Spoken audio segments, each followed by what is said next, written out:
Hey everybody, welcome back to JOJ. It is the last Sunday in October. Yay. It's hard to believe. We're hard set into fall at this We point. are. October 26th. So yeah, definitely fall is fail. Like spring is sprung, is fall fail? Is that what? I'm not really sure. All I know is that you're at your last cup event. Mm-hmm. So I think you and Andy will fish tomorrow. You fish Thursday? Or no, did you fish today? We fished the first day of the tournament, whatever. Is it on a Sunday like this? I don't know. Anyways, he's at a cup event. Yep. And he and Andy are fishing is what I know. And then after that, you actually kind of have a break. Kind of have a break. I got a couple days to film with Dave over at Del Hollow, but yeah. Really? Yeah. Oh. It's Almost has a break. Yeah. But yeah. No make more sure week 2 and 3 week long trips. Yeah. Are you glad? I'm going to say I'm glad right now. Ask me next Sunday. I'll reveal how I'm sleeping. Yeah. It's been okay while you've been home this time. It's not been terrible. Okay. So I'll take that as a win. Yeah. Hopefully me and Andy are catching a lot of fish around Oxford, Alabama. Yeah. For the team series. I was going to call them cups. Oh, I did say a cup event, didn't I? But that's the what it trophy is. wins a cup, but and it's a heritage cup. Yeah, it's right back there. Yeah. Yeah, so we refer to them as cup events, but it's technically a team series event. Team series cup. Team series cup event. Yeah. Okay. Anywho, the Bible verse for today is 1 Timothy 6:17. Command those who are rich with things of this world not to be proud. Fishing is a game that doesn't care who or what you are. To the fish, a person of privilege in a $40,000 Ranger boat is pretty much the same as a barefoot 10-year-old fishing off the bank. We will not get to heaven because of our wealth or poverty. God freely gives his grace to all. However, he does expect more out of those of us to whom he has given more. He expects us to use those things of this world for the benefit of others. This includes tithing and much more. It includes using your talents, your property, your vehicles, your money, whatever God has given you.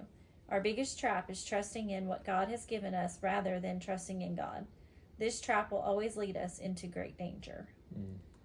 It's the start of that. That's one thing that when I'm talking to people, especially young kids, about fishing, I always tell them, and I liken it to the fact of I was not athletically gifted as a youngster, and I wasn't tall, I wasn't real coordinated, but I'm always like, I'd love to fish, and and I wasn't great at fishing right out of the gate, but I'm always like, the great thing about fishing, doesn't matter if you're 6'2" or if you're built for basketball or built for football or any of that stuff, the fish isn't supposed to know you're there. So whether you're in a boat or you're barefoot walking down the bank, the fish doesn't know.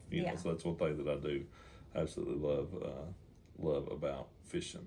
But yeah, like the verse says, command those who are rich with things of this world not to be proud. We're to use everything that God has given us to glorify him.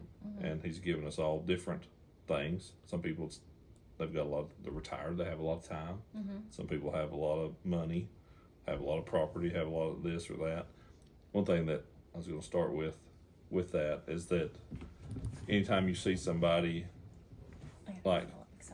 somebody who maybe just has a low income, moderate income or something like that, and then all of a sudden something happens in their life and they become wealthy as far as the world's concerned, wins the lottery, whatever it is, that having financial resources just makes it very obvious who that person is. If they're a good person, it's very easy to see the good things that they do with it. Yeah. If they're a bad person, it's very easy to see the bad things they do with it. That whatever it is, it just makes you more of who you are. Yeah. As I don't remember who it was that said that or how it was exactly worded, but that was kind of the gist of what I got out of it. Yeah, kind of. And also, it can be, especially something like that, it's very clear, like, money's the root of all evil. Like, the love of money. The love of money, yes, sorry. The love of money is the root of all evil. And I think it, in our world and culture, it becomes so easy to just, really be, to get to that point. Like, you might not start out that way, but then you've made some money, so oh, well, I can do well. And you just keep on to where you turn it into a love of chasing, the next money, your big thing, or, career wise, moving up the ladder. That I feel like it's praised. Like it's very counterculture to be content or to say no to more hours or more workload and just, You're getting in a little bit of our book Bible study from Sunday school. Oh, that's where it came from. That was not my brain. That came from the Hazes. Well, but I mean, we've talked about it. Yes. We did I knew that. Yeah, did a book study of the ruthless elimination of hurry. That some of it, as we talked about in our class, some of it we liked and agreed with. Some of it made Ron He's want to throw the book. Actually, I think he did. He physically throw the book across the room. Yes. But so there was some stuff. There were some good points, and there was some stuff that were just it was definitely not. But yes, there's a balance there. I think in anybody's life of, hey, I can work, accumulate, but what am I really getting out of it? Yeah. And what are you sacrificing in the meantime? Like I tell people all the time, I mean, we're guilty of it. I mean, in our fishing world, it's not a normal job. It's not we get up, go to work every day, come home at the same time, like maybe have to work some overtime. I mean, it's, it's just a very, very different than normal. And so when our kids were small and could travel, it didn't matter. We could say yes to everything. Like, it's great. Yes, we'll be there because we're all together. So we're not sacrificing anything.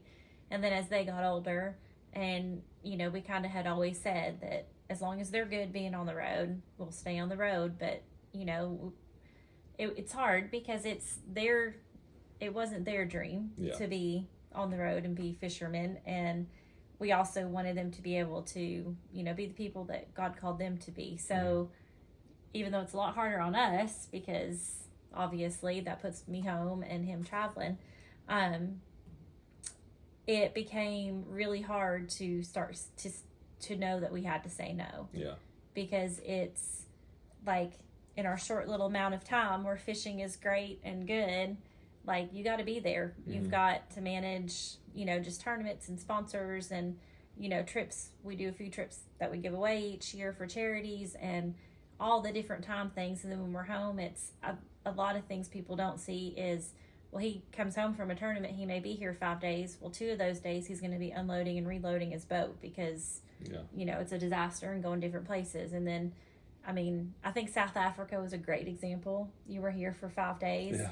Lizzie had 3 volleyball games. Parker had something going on. Abby has a rodeo. Like, it's like they come in. Yeah. You plant them back into our crazy busy lives, but they're trying to undo everything they just did and repack for the next thing. And, in the meantime, we've got sponsor stuff. We're like, hey, we got to make sure we got this and this and that. And then he leaves again. And so at some point, we finally, we've talked about like with your heart surgery, was like, that was the biggest awakening between that and COVID was like, something has to give. Like, we're both crazy. The kids are crazy. Everybody's crazy. But we had to learn to say no. Yeah. And a big part of that is knowing that, like, if we can't be our best selves, then we're not doing anybody any good. Yeah. And God gave us this platform to use it for his good. And if we're strung out and exhausted all the time, and if we're just exhausted and bickering and then go stand and talk to people like everything's perfect, that's not doing anybody any good. No, it's definitely not, because it becomes the point of quantity over quality in a lot of ways. You're go do, and then it's kind of what's it like weighing it out at the end of it. What do you actually end up with at the end of the day that was worth whatever, anything, So it does. It becomes and I'm thankful that we had those points in our life that made us actually back up and look at it and be like, no, we have to say no. And it was it in that book, or was it? I don't know if it was in that book or if it was something else, but one yes is 1,000 no's. That was in the book, Yeah, that was in there, I think, And I'm like, wow, that is so true. Because it is. One thing that I say, yes, I'll go film these couple days at Delhala. it might not be 1,000, but there's several other things that just got said no to because of agreeing to anything that takes up 6 hours of your time, 24 hours, 48 hours, whatever of your time.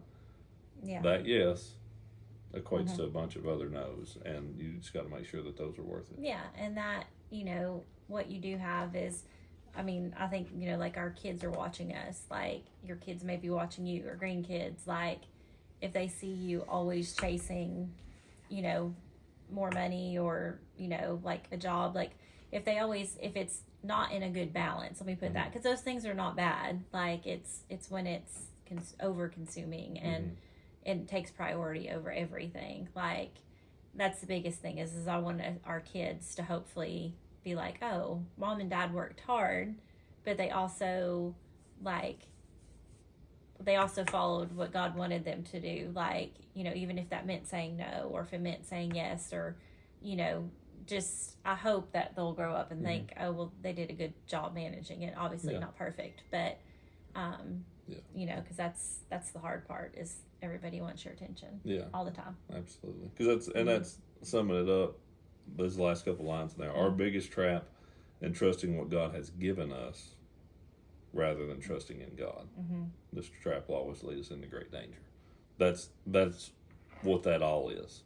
We're trusting in the things God gave us. We need the next thing. We need the next thing. We need this. We need that. Yeah. We're trusting in that and always trying to achieve something that we can see, touch, feel, hear. Yeah. And we need to trust in that. Have our faith in Jesus and trust in that. Yeah. Yeah. I hope any of that made sense. Maybe not. I think Could so. have been a big rambling. But next week I think we'll be live. Sure. Pretty sure. Should be. Maybe. Yeah. We'll see. I think so. Yeah, I think so. All right. Well, we will see you all next week. Hope you have a great rest of your Sunday.